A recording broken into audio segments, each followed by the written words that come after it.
Et bien sûr, a priori, le regard se porte sur le Paris Saint-Germain, avec peut-être donc un entraîneur allemand, Nagelsmann. Le nom revient avec insistance, avec peut-être Thierry Henry comme adjoint. Restons sur Nagelsmann. Vous, Greg, l'enfant, le titi parisien, le joueur qui a brillé sous ces couleurs-là. Nagelsmann, vous dites oui ou vous dites non? Pas quand même. Non, mais vous pouvez mettre Guardiola à la tête du PSG, je pense que ça ne marchera pas. Ce ne sera pas Guardiola. Donc il y a un problème. Hein. Ah, moi là je me pose la question. Moi aussi je me pose la question. Hein. C'est vrai. Ah, mais c'est bien. Mais on se pose la question tout le temps. On les a rabibochés. Ah, bah voilà, donc c'est un bisou dans 5 minutes. Il faut Guardiola alors. Moi, Dans tous les cas, il faut un coach qui ait les plans sur le sportif. Nagelsmann, Julien. Tous les coachs ont des projets, mais à un moment donné. Pourquoi Nagelsmann? Parce que c'est l'entraîneur de renom, j'ai envie de dire, qui est le seul libre pour l'instant. Donc oui, bah alors peut-être qu'ils vont se jeter sur Nagelsmann. Ouais, mais tous les ans, on change de coach. Sincèrement, je suis pas convaincu, je suis pas persuadé que ça marche. Le duo avec Thierry Henry, alors déjà, je ne sais pas si c'est vrai. Deux, ça tombe de nulle part et ça semble pas forcément complémentaire. Oui, genre Titi va prendre des conseils de Nagelsmann, oui. Bah ouais, non, mais oui. Voilà. Non, mais... Enfin, je suis assez perplexe. Par contre, que son nom revienne, bien évidemment. Il vient de se faire virer du Bayern. Il est quand même coté. Non, mais il y a un truc qui est gênant. Déjà, a priori, il y a une chose qui est gênante.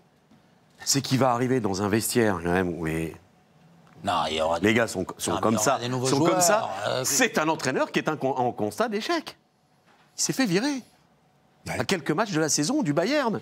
Ça, les joueurs, ils le savent. Ils sont comme nous. Bien sûr. Non, en plus, on n'arrête pas de... Pardon, je vous coupe. Mais on n'arrête pas de dire qu'il faut un entraîneur qui impose le respect au vestiaire. Les entraîneurs qui imposent le respect, c'est quand même ceux qui ont une carrière énorme, qui ont gagné beaucoup de titres. Alors, soit comme coach, mais aussi peut-être avant comme joueur. Nagelsmann, déjà, il ne l'a pas fait en tant que joueur. Mais doublette de Thierry Henry. Oui, mais alors du coup, ça veut dire que c'est la réflexion. Ouais, mais on bricole un duo qui n'a a priori pas de lien, sauf s'ils se connaissent très bien. Et là, il faut être bon bricoleur. Hein. Oui, mais je me suis permis plusieurs fois de minimiser la valeur d'un entraîneur. Et je trouve que depuis un certain temps, et pas qu'ici, à Paris, parce que moi, je regarde beaucoup le Brésil, l'Argentine, plein d'autres pays, dans d'autres clubs, les entraîneurs... On n'arrive plus à comprendre, à savoir, quand on parlait tout à l'heure des visions ou des projets... C'est 3-4 ans. Oui, il est Pochettino, mais 4 ans grand de quoi? Non, Pochettino, c'est quoi son projet? Qu'est-ce qu'il joue comment? San Paoli, c'est quoi le... Ils sont...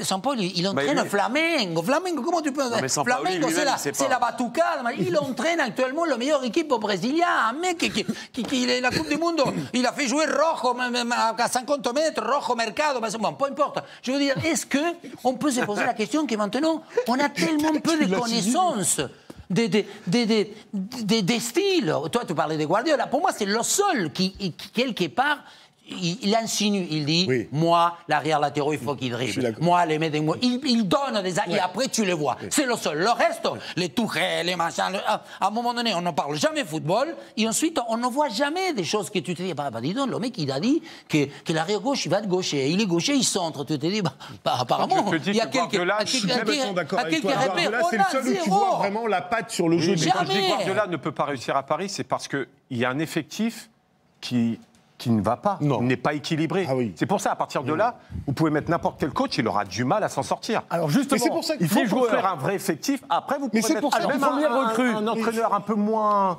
huppé, avec un vrai style de jeu qui puisse mettre sa part. Des premiers noms.